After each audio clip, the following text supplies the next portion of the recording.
O Senhor me tirou da lama. Seu nome seja glorificado pela libertação que Ele me deu. Jesus, o verdadeiro Deus, o compassivo Deus, o Deus misericordioso. Suas misericórdias não têm fim. Renovam-se cada minuto e grande é a sua fidelidade. Meu testemunho é para a glória de Jesus. Se vocês também encontram-se nessas coisas, dê a sua vida a Jesus, Ele o perdoará. Ele morreu por você.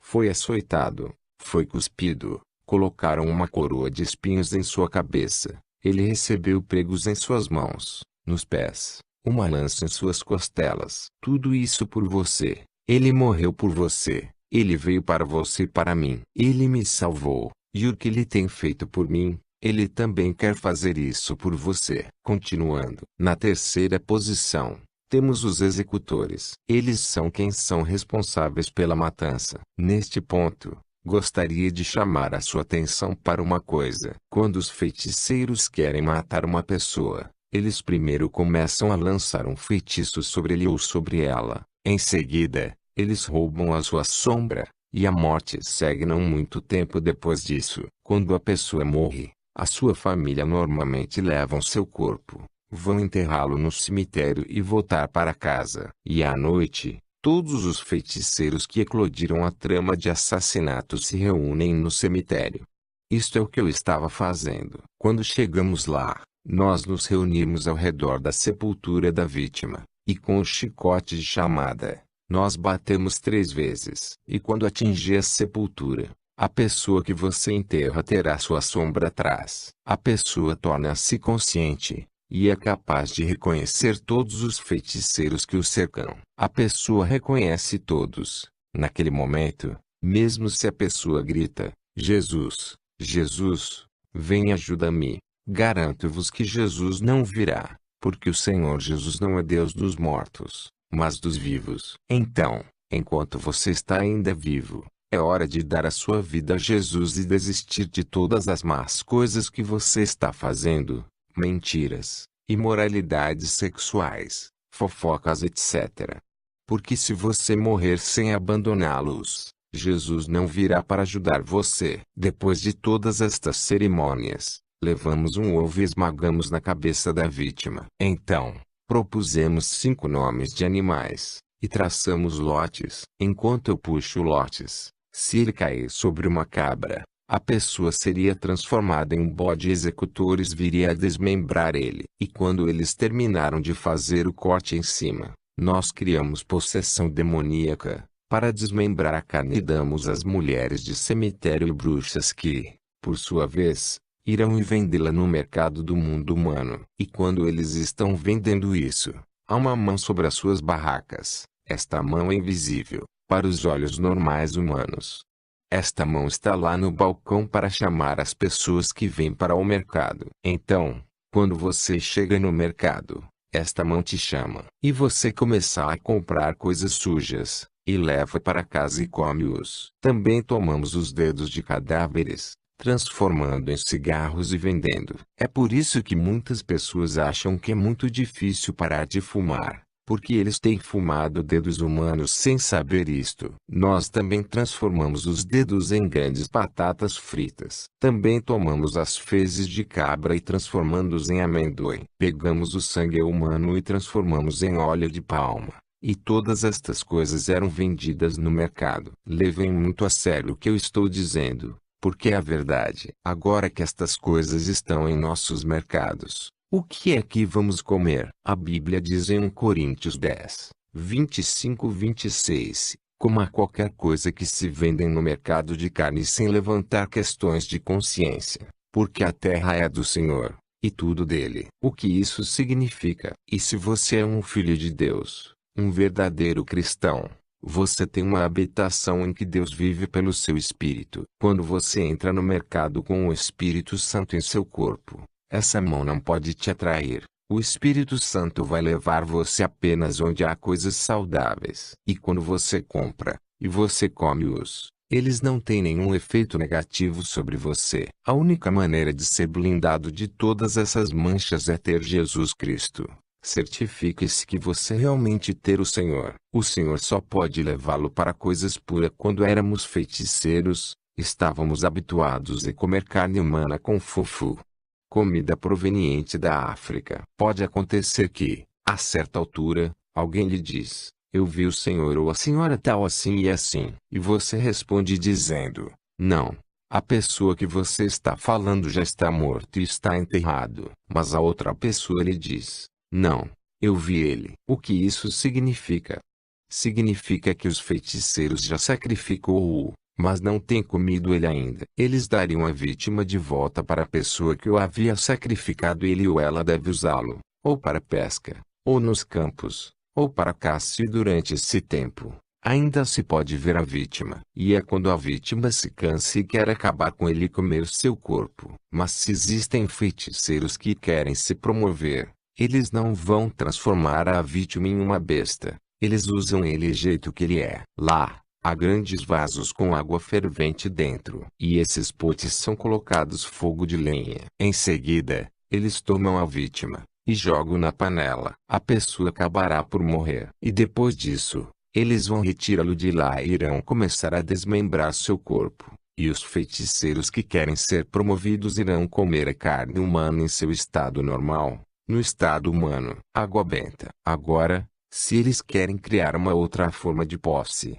que seria matar uma pessoa, recuperar seu corpo e deixá-lo por 4 dias. Após 4 dias, o corpo começa a inchar e no 4º dia, começa a decompor, e no processo de decomposição, o corpo começa a secretar um líquido. Levamos esse líquido e, em seguida, damos aos falsos profetas como líquido santo. Há pessoas entre nós que já bebeu essa água dos falsos profetas, especialmente mulheres, porque elas gostam de profecias. Amada, a profecia por excelência é a palavra de Deus. A palavra de Deus é a chave para tudo. Isso é o que eu costumava fazer com os falsos profetas. Nós demos-lhes a água e as pessoas iam à sua casa para obtê-la. Muitas pessoas acreditam que eles podem ser libertados somente quando se bebe água benta, ou óleo da unção, ou quando se passa pelo fogo. Não, meu amado. Isso não é como você pode obter libertação. Toda a libertação está no nome de Jesus. Há um óleo usado indevidamente nas igrejas hoje. Entre outras coisas, os chamados óleos de casamento, da fecundidade, etc. Deus não aprova essas coisas. Todas essas práticas vêm do diabo. Eu sei que há muitas pessoas entre nós que têm admiração ou gostam de assistir lutas. Há pessoas entre nós que já tenham seguido lutadores. Existem muitos desses lutadores. Mas o que é mais grave é o fato de que as pessoas não sabem que os lutadores fazem. Muitas pessoas acreditam que a luta é um esporte. Lutas é satanismo escondido por detrás da fachada de um esporte. Como bruxas destroem casamentos.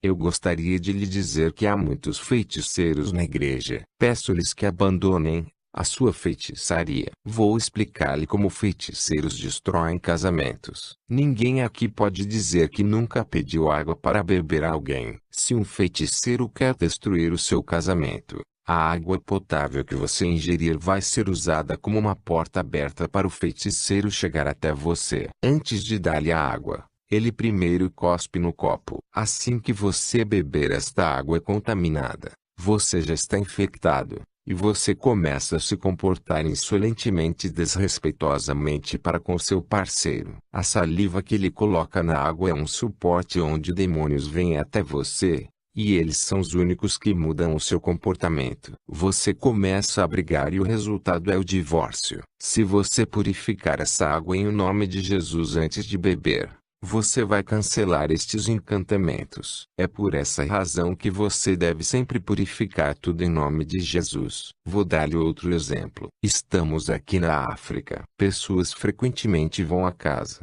uns dos outros para obter alguma coisa. Se seu vizinho vem na sua casa, você vai jogá-la fora? Certamente não.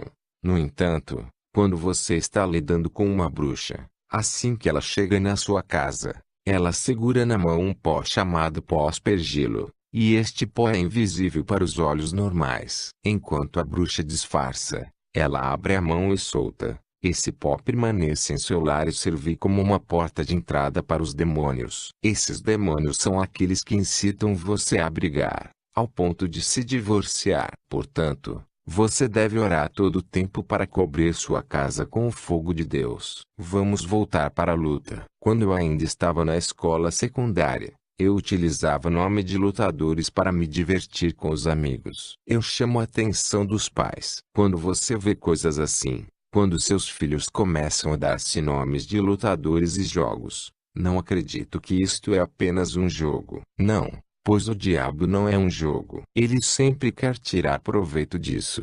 Você deve proibir a seus filhos dessas práticas. Quando nós estávamos jogando assim com amigos, eu já era um feiticeiro.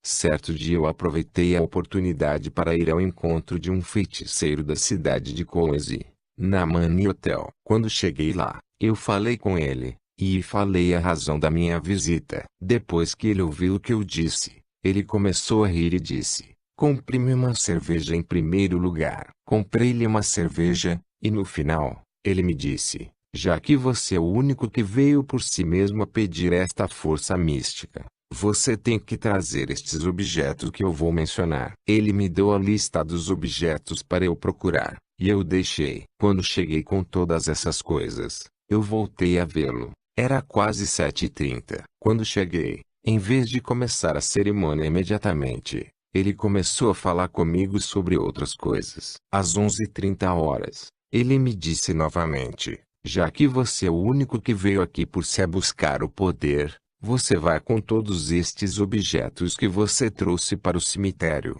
Você vai colocá-los em uma sepultura. E quando você chegar lá você vai proferir um encantamento." E às 11h30 eu deixei a Mani Hotel sozinho, e fui para o cemitério de Sapins. Depois disso, eu voltei para o lugar onde o feiticeiro estava, e eu expliquei-lhe tudo o que eu tinha feito durante a noite, e ele me pediu para voltar à noite. E então, ele me deu uma batina vermelha em que foi escrito Zagami, o nome de um demônio que está no controle de 9 cemitérios. E ele me disse o seguinte: "Quando chegar em casa, à meia-noite, você vai tirar todas as suas roupas e vestir esta batina. Você vai proferir encantamentos e ir para a cama." Isso foi o que eu fiz. Pela manhã, quando acordei, olhei debaixo do meu travesseiro e ali estava um pequeno pacote. Quando eu abri, havia um pó verde dentro.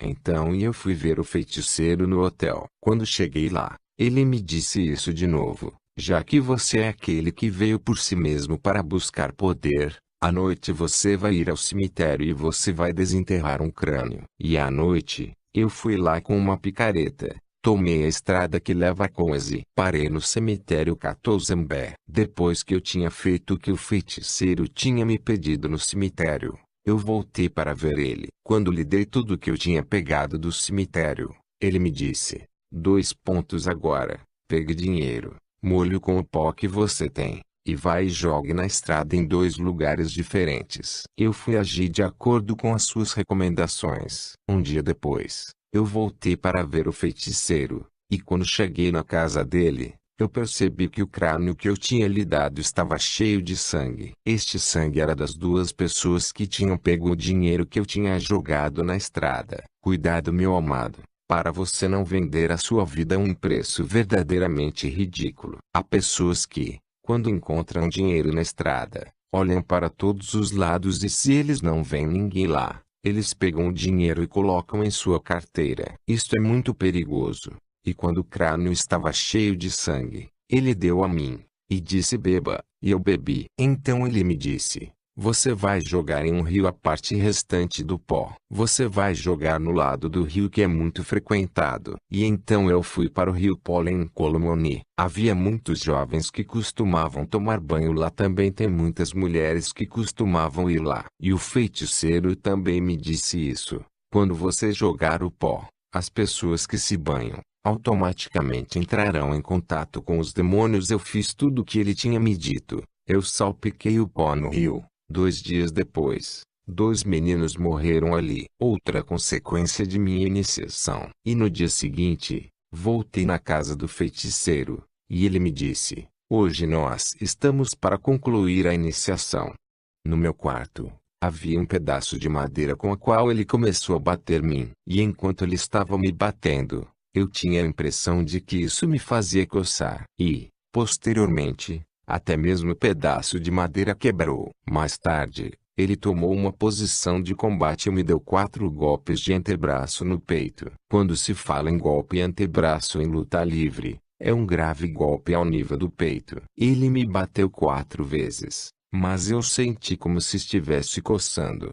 Eu nem sequer me mexi, eu olhei para ele, e, em seguida, o feiticeiro olhou para mim e disse, de qualquer forma, você é uma grande pessoa. E depois disso, ele me deu um sabonete chamado Lux. Quando você olha para este sabão com cuidado, você vê o retrato de uma senhora. Ela é uma senhora do mundo da escuridão. Seu nome é Senhora Sophie. Então, quando você comprar este sabão, antes de utilizar, purifique. Se Deus quiser, eu também vou falar sobre as diferentes senhoras que você vê nas loções de beleza de Prozone, Rico, Joana.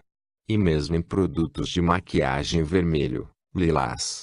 E eu vou falar sobre demônios que atuam sobre essas coisas. Então ele me deu este sabão. Em um canto do quarto havia um vaso, e no interior, havia água e algumas raízes. E me disse para ir tomar banho lá. Depois que eu tinha me banhado, ele me disse, mantenha a espuma em seu cabelo, não remova. E ele me pediu para vir e deitar na cama ao lado dele e ele me disse novamente, você deve remover a espuma no primeiro canto do galo. Mas se você cair no sono e não ouvir o canto do galo, saiba que você vai morrer em seu sono. E naquele dia, amado, eu estava deitado na cama ao lado do feiticeiro com os olhos abertos. Costumo dizer que satanistas são muito obedientes, porque quando se lhes pede para fazer alguma coisa, eles cumprem imediatamente. Por exemplo, quando Lúcifer nos disse que teríamos que estar reunidos no fundo do Oceano Atlântico em 1 hora, à meia-noite todos nós já estávamos lá. Porque se chegamos lá com apenas 1 minuto de atraso o diabo iria nos matar automaticamente. Mas entre os filhos de Deus, não é o caso. E se o pastor lhes dá uma ordem, não é todo mundo que obedece. Amado, em 1 Samuel 15:22 a Bíblia nos diz, obedecer é melhor que o sacrifício. Eu obedeci por volta das 3 da madrugada, quando o galo cantou. Eu levantei rapidamente e fui remover toda a espuma no vaso e voltei para a cama. Por volta de 5 horas, o feiticeiro me acordou e disse, toma o vaso agora, vai e derrame o seu conteúdo na estrada. Eu saí, e eu fui e derramei o conteúdo do vaso no centro da cidade, que é perto da junção das avenidas Michel Cassong e a Casa Social. Depois disso, voltei para ver o feiticeiro, e em cerca de 7 horas, ele me disse, em poucos minutos, vamos ver se você conseguiu. Poucos minutos depois, senti como se alguém tivesse me esfaqueado no estômago. Senti que algo começou a fluir no meu corpo. Eu me senti como que ia até o peito e até o antebraço. Quando chegou no antebraço, eu percebi que era um grande prego que estava em meu corpo. E ele me disse assim, o prego que você está vendo é o poder de motor de Tarzan. E trabalha com o espírito da primeira pessoa que pôs os pés sobre o que você tem derramado sobre a estrada. Então eu adquiri a feitiçaria, e o poder, e o jaguar na pele. Aprenda a começar o dia com o Senhor Jesus. Enquanto você dorme à noite, feiticeiros, satanistas, mágicos estão constantemente multiplicando armadilhas. Amados, cuidado. Se você não andar no temor de Deus, e acontecer de você pôr os pés em tais coisas, haverá consequências. Então, se você começar seu dia com Jesus, ele vos precederá na estrada e destruirá todas as armadilhas do maligno que esperam por você lá. O Senhor irá anular todas estas feitiçarias antes que você passe por lá. Existem muitas pessoas que andam nas ruas e estradas cantando, não estão cientes dos planos de Satanás. Continua parte 8.